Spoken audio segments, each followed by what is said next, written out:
말씀 구약성경 민수기 2장 1절부터 34절입니다. 진편성과 행군 순서에 관한 내용이죠. 이게 뭐 우리가 이걸 꼭 알아야 되나 싶기도 한데 이것이 주는 의미가 있습니다. 오늘 우리가 그것을 확인하게 될 겁니다. 자, 오늘 주제는 무엇입니까?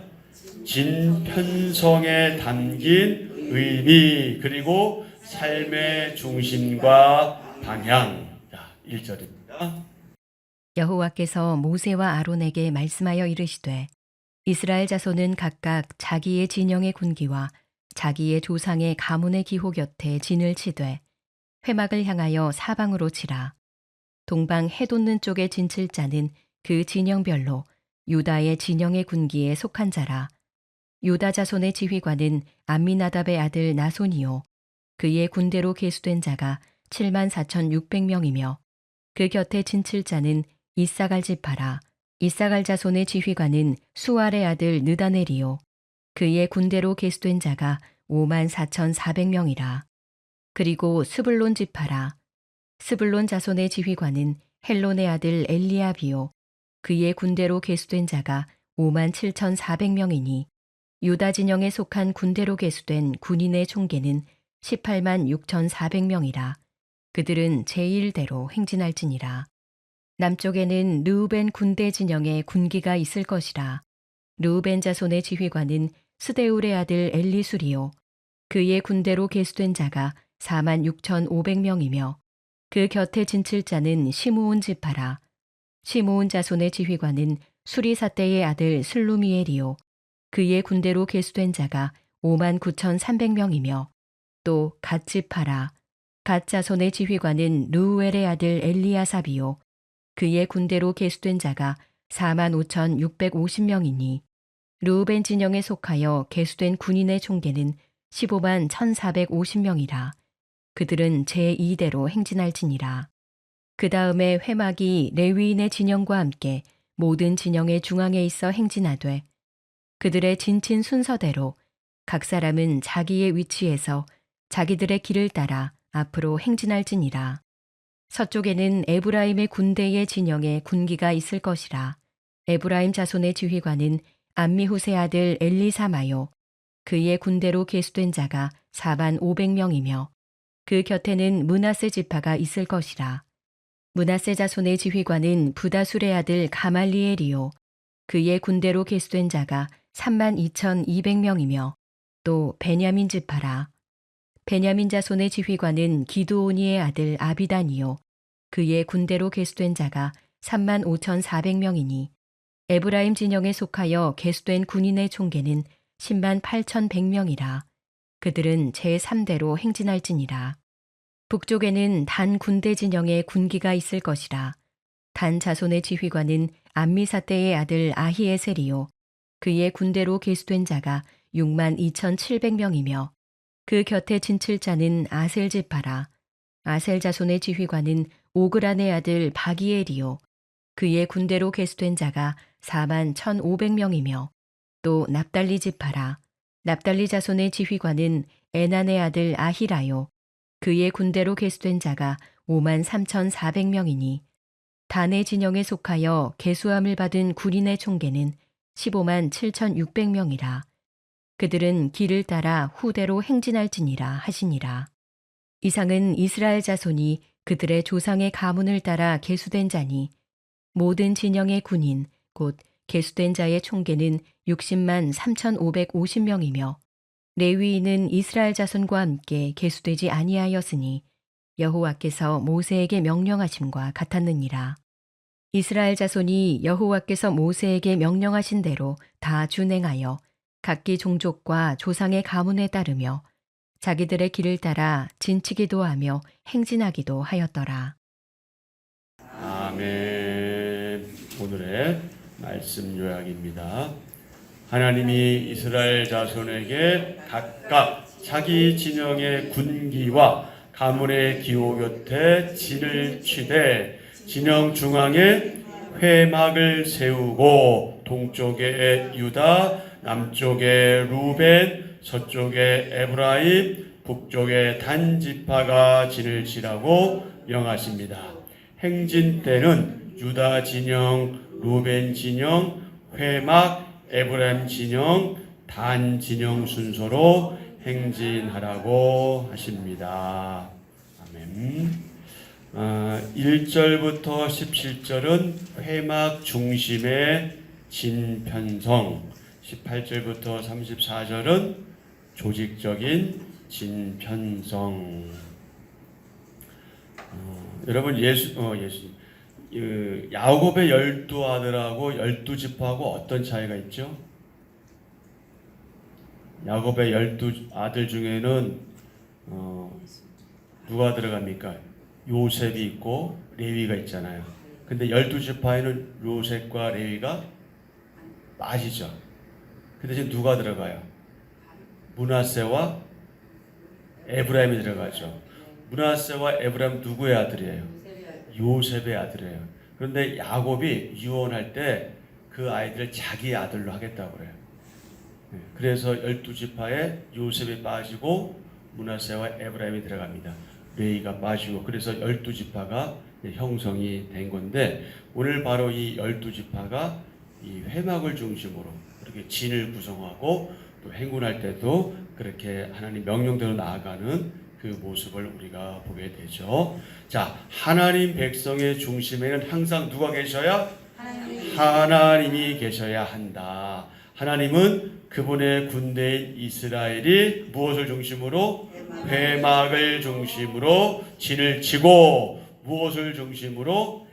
회막을 중심으로 행군하게 하십니다. 백성이 정착할 때도 무엇을 중심으로? 회막을 중심으로, 회막을 향해 사방으로 진을 칩니다. 자, 2절. 이스라엘 자손은 각각 자기의 진영의 군기와 자기의 조상의 가문의 기호 곁에 진을 치되 회막을 향하여 사방으로 치라. 회막 문이 있는 동쪽에는 어떤 진영? 유다 진영의 군기를 축으로 이사갈, 스불론 지파가 차례로 진을 치고요. 남쪽에는 루벤 진영의 군기를 필두로 시므온, 갓 지파가 차례로 진을 칩니다. 행진할 때는 유다 진영에 속한 군대가 첫 번째로 출발하고, 루벤 진영에 속한 군대가 두 번째로 출발합니다. 근데 여러분, 왜 유다 지파가 가장 먼저 나올까요? 이게 혈통으로 하면 장자가 누구예요? 루벤이잖아요. 근데 루벤이 어떤 짓을 합니까? 하지 말아야 할 짓을 했죠. 있으면 안 되는 짓을 하죠. 그래서 장자의 그 명분을 말하자면 잃게 되는 거죠. 그리고 유다가 야곱의 몇째 아들? 넷째 아들이죠. 하지만 형제들 가운데 리더 역할을 감당하기 때문에 유다 진영이 가장 먼저 언급이 됩니다. 그리고 참 재미있는 게 뭡니까? 예수님이 어느 지파 출신이에요? 유다 지파 출신이라는 거예요. 참 하나님의 섭리가 놀랍습니다. 자, 거기 보시면 이스라엘이 진을 칠 때나 행군할 때나 회막은 항상 그들의 어디에 있고? 중심에 있고, 그리고 어떻게 한다고요? 그들과 함께 움직인다. 자, 17절이요. 그 다음에 회막이 레위인의 진영과 함께 모든 진영의 어디에? 중앙에 있어 행진하되 그들의 진친 순서대로 각 사람은 자기의 위치에서 자기들의 길을 따라 앞으로 행진할지니라. 아멘. 그들의 진친 순서에 각 사람은 어떻게 하라고요? 자기의 위치에서. 이게 굉장히 중요하죠. 자기의 위치에서 자기들의 길을 따라 앞으로 행진할지니라. 행진할 때와 진칠 때 회막은 항상 어디에 있었다? 중앙에 있었다. 가운데 있었다. 유다 진영의 기, 루벤 진영의 기가 회막 앞에서, 그리고 에브라임의 진의 기가, 그리고 단 진기가 회막 뒤에서 행진함으로 회막을 말하자면 보호했고요. 진을 칠 때는 이스라엘 12지파가 회막을 중심으로 사방으로 진을 쳐서 회막을 보호했다. 하나님의 임재, 하나님의 동행이 영적 전쟁에서 승리하는 무엇이다? 비결이다. 하나님과 동행하는 것이 영적 전쟁에서 승리하는 비결입니다. 자, 묵상 질문입니다. 하나님 말씀을 삶의 중심에 두기 위해 내가 힘쓰는 일은 무엇인가요? 다시 말해서 내가 하나님 말씀이 가라 하면 가고 서라 하면 서고 있는가? 하나님 말씀대로 우리가 순종하며 그렇게 나아가고 있는가 하는 것에 대한 묵상이죠. 하나님 말씀을 삶의 중심에 두기 위해 또는 두면서 내가 힘쓰는 일은 무엇인가요? 오늘 하루 동안 묵상하시면 좋겠습니다. 자, 18절부터 34절은 조직적인 진편성이죠.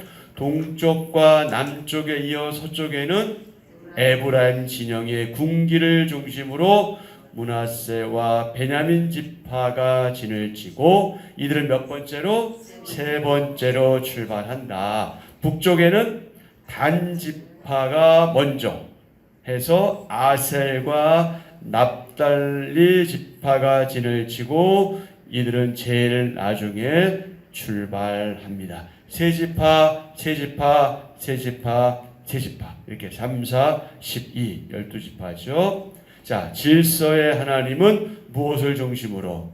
회막을 중심으로 진을 편성하고 조직하게 하십니다. 자, 그러면 하나님은 왜 그 행진 순서라든지 진을 칠 순서까지 구체적으로 지시하셨을까요? 그것은 그렇게 어렵지 않습니다. 좀 조직적이기 위해서, 그리고 말하자면 효율적이기 위해서, 조직성과 효율성을 위해서 그렇게 하신 겁니다. 근데 이렇게 안 되면 어떻게 되겠어요? 완전히 무질서하게 되겠죠. 지금 인원이 약 200만 명이 넘어요. 이게 작은 수가 아니에요. 적은 수가 아니잖아요. 이런 인원이 한꺼번에 이동하고 또 텐트 치면서 단 하루를 거기서 생활한다 할지라도 얼마나 많은 필요들이 있습니까? 일단 기본적으로 먹는 문제와 또 배설하는 문제, 이것만 해도 굉장히 복잡하잖아요. 그런데 그 인원에 대해서 그 당시 사람들은 이 정리가 잘 안 돼 있는 거잖아요. 어떤 지침, 매뉴얼이 없단 말이에요. 그런 매뉴얼이 없을 때 무질서해지고 오합지졸에 불과하겠죠. 하나님께서는 구체적인 지침을 마련해 주심으로써 이 광야 생활에 정말 이 훈련을 통해서 이스라엘이 하나님 중심의 삶을 그렇게 살아가도록 서로 연합하는 법, 그리고 질서 지키는 법, 그리고 조화를 이루는 법. 다시 말해서 각각 자신이 해야 될 역할을 잘 감당하도록 그렇게 가르치신 거죠. 그래서 약속의 땅 가나안을 정복하러 행군하는 이 당당한 하나님의 군대, 마하나임, 하나님의 군대가 되도록 이끄셨지요. 자, 그 숫자가 몇 명이라고요? 전체 숫자가? 아니, 군인 60만 3,550명. 3천만 550명. 근데 전체 인원은 굉장히 많았잖아요. 그죠? 약 250만 명가량이었고요. 군인으로서는 이제 60만 3,550명인데 처음 애굽에 내려갈 때는 몇 명이었어요? 야곱의 가족에 70명이었잖아요. 그 70명이 뭐 50만 명 가운데는 이방 민족, 뭐 애굽 민족 잡족이 있긴 했어도 엄청난 숫자로 그렇게 늘어난 것을 알 수가 있죠. 이것이 의미하는 바는 무엇일까요? 그것은 하나님께서 아브라함과 맺은 약속을 지키셨다 하는 것을 우리가 확인하게 되죠. 아브라함에게 후손의 번성을 하나님께서 약속하시고 복 주셨죠. 그래서 하나님의 약속이 그대로 성취된 것이다. 내가 너로 큰 민족을 이루고 내게 복을 주어 내 이름을 창대하게 하리니 너는 복이 될지라. 창세기 12장 2절이죠. 그를 이끌고 밖으로 나가 이르시되 하늘을 우러러 무뼈를 세워 보라. 셀 수 있나 보라. 셀 수 있어요, 없어요? 별을 다. 오늘 우리는 셀 수 있어요. 몇 개 안 보이니까. 그런데 그때는 엄청났을 거예요. 정말 별들 정말 그 모습만 상상해도 대단한데 그 별을 셀 수 없잖아요. 무뼈를 셀 수 있나 보라. 그리고 또 말씀하시죠. 또 그에게 이르시되 내 자손이 이와 같으리라. 그 정도로 많아질 것이다. 그 약속이 성취된 거죠. 질서의 하나님은 무엇을 중심으로? 회막을 중심으로 진을 편성하고 조직하게 하십니다. 200만 명 이상의 무리에게 질서와 체계를 잡기 위해서는 반드시 구심점이 필요하지요. 각 지파의 진 편성은 진영마다 주어진 무엇과 무엇에 따른 것? 임무와 역할에 따른 것이지 결코 차등을 둔 것이 아니다. 차별한 것이 아니다. 이거 우리가 굉장히 중요하게 받아들이셔야 돼요. 그러니까 대개 사람들은 앞에 간 사람이 중요하다고 생각하잖아요. 중요하죠. 그러나 뒤에 간 사람은 안 중요합니까? 그렇지 않잖아요. 모두가 다 중요해요. 그래서 바울도 몸의 비유를 하잖아요. 영광은 누가 받는 거예요? 보이는 게 받는 거예요. 그러나 그 몸의 영광을 받기 위해서는 그 보이지 않는 그 이 안에 이 장기들이 다 그 역할들을 감당해야 되잖아요. 예를 들어서 위가 너무 안 좋아. 그러면 얼굴이 어떻게 돼요? 밝지 않잖아요. 그렇죠?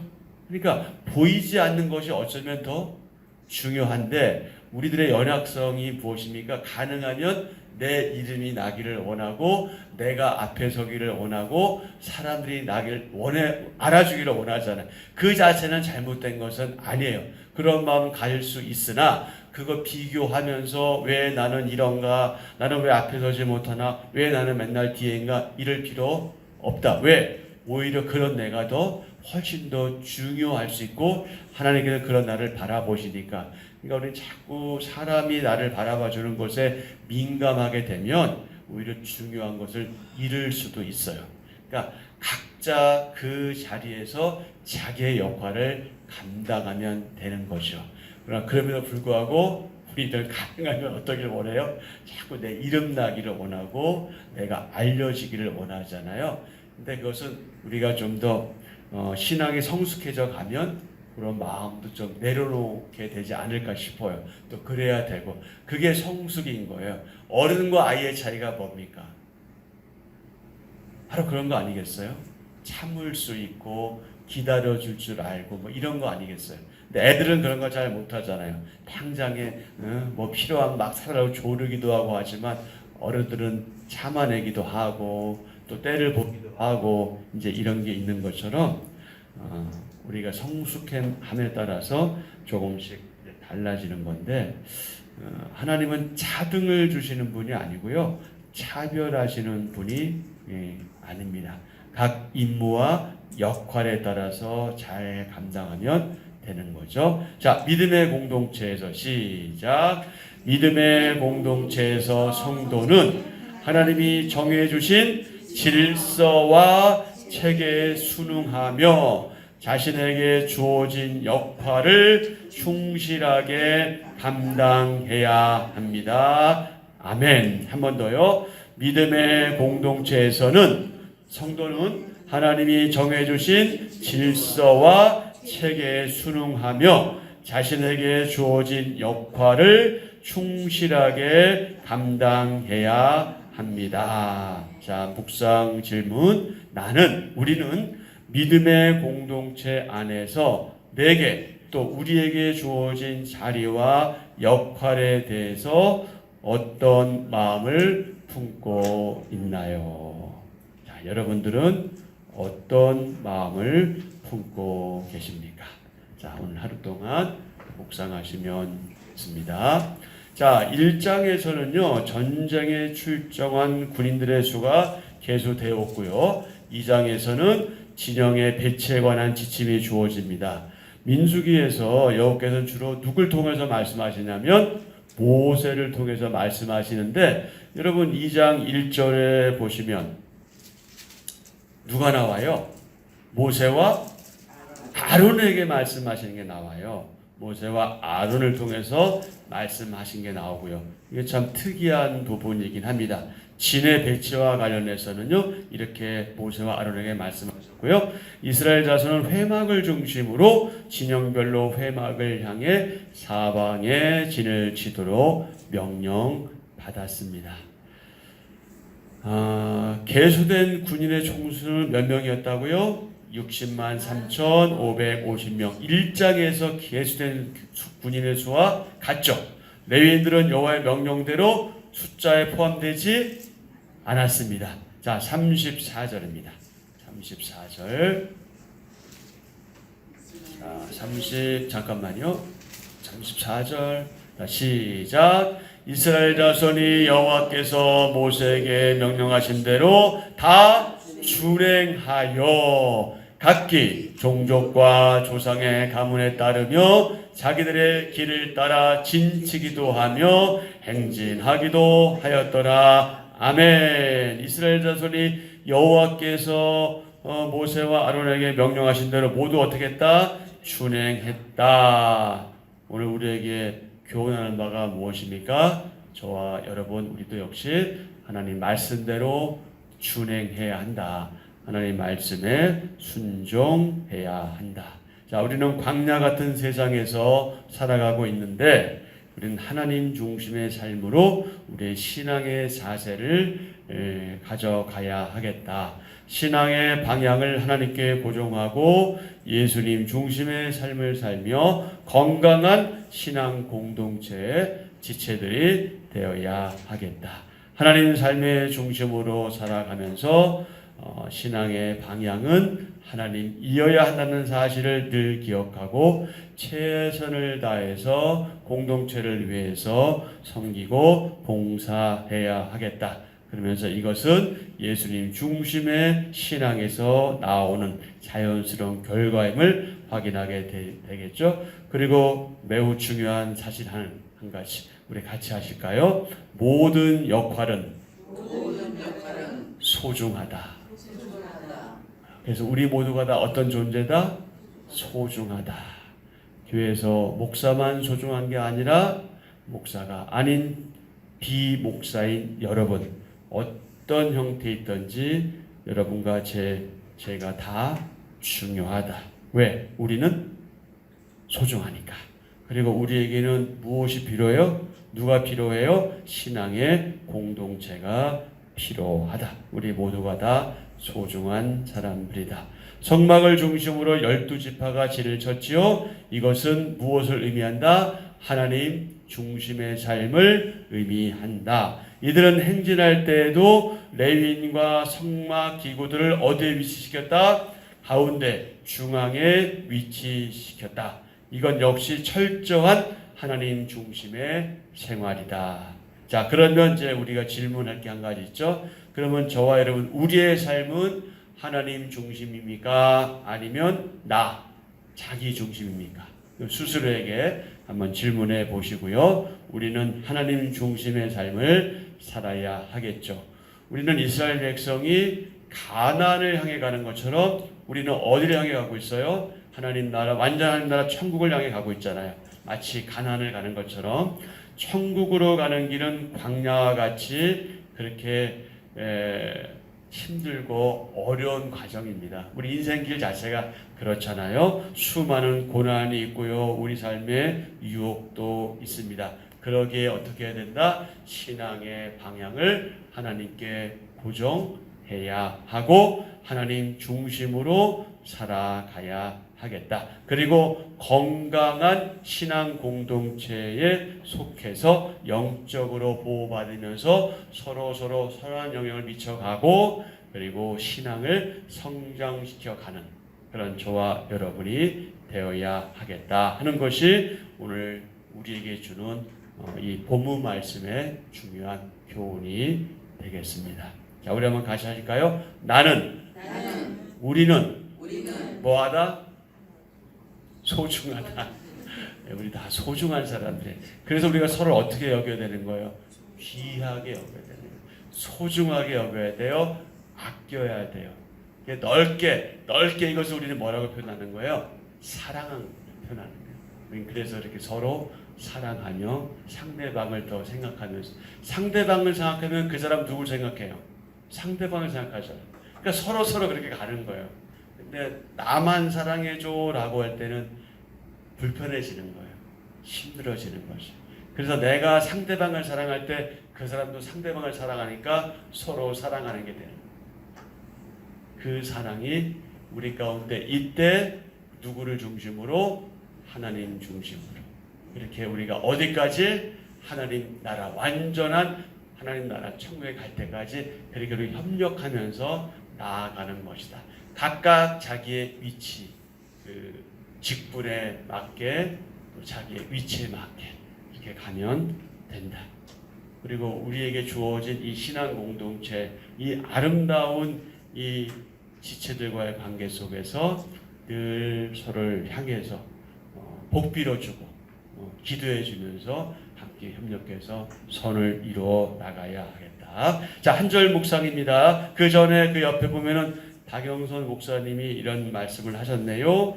공동체 안에서 가장 중요한 일은 성령님이 하나 되게 하신 일을 힘써 지키는 일이다. 아멘. 제가 지금 드린 말씀을 한마디로 지금 이렇게 요약해서 말씀을 해주셨어요. 자, 한 절 묵상.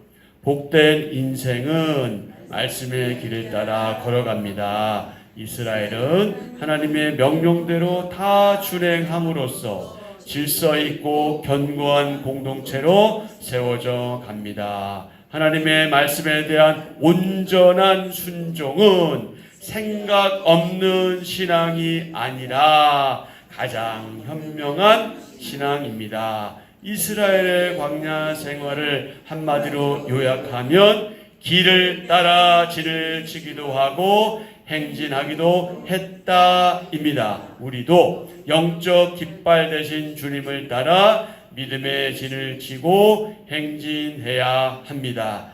주님 말씀대로 순종하며 걷는 것이 최고의 인생길입니다. 아멘. 말씀이 가라하면 하고 말씀이 서라하면 서는 인생이 어떤 인생이다? 최고의 인생이다. 자, 오늘의 기도 다 같이 드리겠습니다. 하나님, 제 삶과 공동체 안에서 하나님의 임재를 경험하길 원합니다. 하나님 뜻을 구하지 않고 제 생각과 판단을 앞세워 행하고 결정했던 어리석음을 회개합니다. 제 인생의 주인이신 하나님을 의지하고 말씀이 인도하는 길을 따라가며 저를 이끄시는 그 자리에서 순종하게 하소서. 예수님의 이름으로 기도합니다. 아멘. 아멘. 네, 오늘도 우리가 늘 기도한 기도의 제목과 또 여러분이 간구하는 그 간구를 아뢰시고 오늘 하루 일정 시작하면 좋겠습니다.